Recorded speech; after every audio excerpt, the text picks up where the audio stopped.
These we would call a multi-step inequality. This one actually has two steps.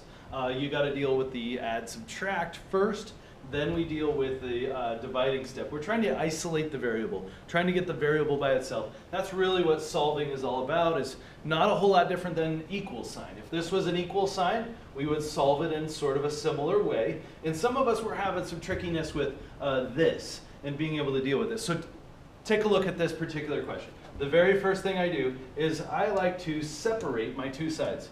Here's one side versus the other side of my inequality. Not my equal sign, but my inequality. This one says greater than. This side is greater than this side.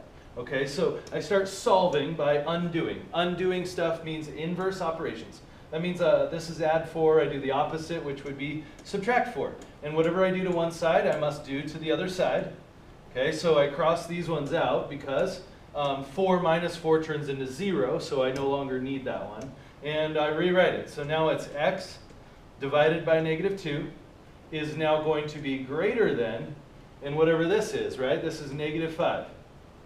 Okay, so now I need to undo this so that I get x on one side by itself. All right, so I'm going to undo this, which is the opposite of dividing by negative 2. The opposite of dividing by negative 2 is to multiply both sides by negative 2. Here and here. Multiply by negative 2 on this side as well. Okay, if I do this, this is like multiplying by negative 2 and then dividing by the same thing. And if I do that, I'm allowed to cross them out. Because essentially, if I was to write this down over here, just a little scratch word, negative 2 times x, if I had it written like this, you can see very quickly how something divided by itself will actually go away or will allow you to cross it out. Okay, so right here we have x left over, so I rewrite that down, x. And then what happened? I divided or multiplied by a negative number. And remember our rule from the other day we talked about? Multiplying or dividing by a negative number. What do?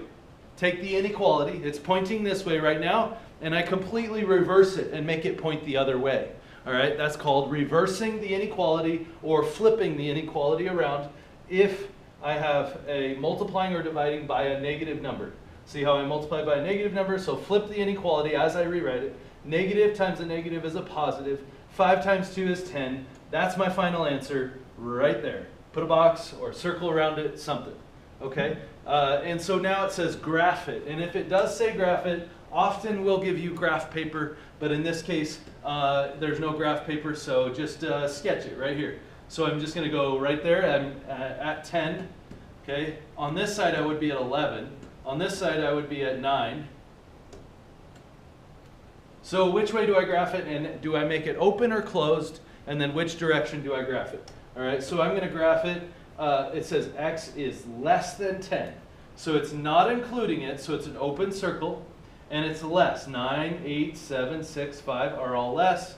So I shade this direction, and my shading is in red on this particular.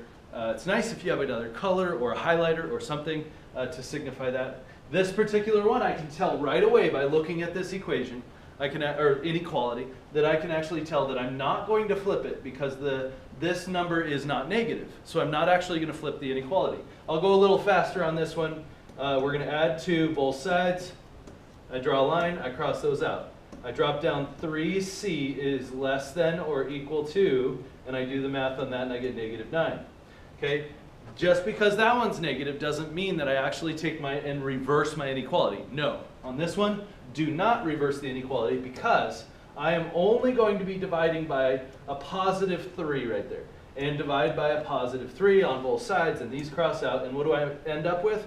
I end up with c is less than or equal to negative 9 divided by 3 is a negative number, but I didn't divide by a negative. See right here? I didn't actually divide by a negative number. So keep the inequality facing the same way. And your final answer is right like that. C is less than or equal to negative 3. All right? So with that said, you could graph it. Here's your negative 3. Which way do I go? And it's going to be solid and filled in because remember this is including negative 3. So it's a solid filled in dot. And which way do I go? C is less than. So I shade less than, all right? If the variable was on the other side like this, and c is less than. That still says c is less than -3. That would actually say to graph it just this way. So it's not always about which way the inequality is pointing. It depends on what side the variable's on as well. This actually says the same thing as this particular statement. All right, that concludes our first example.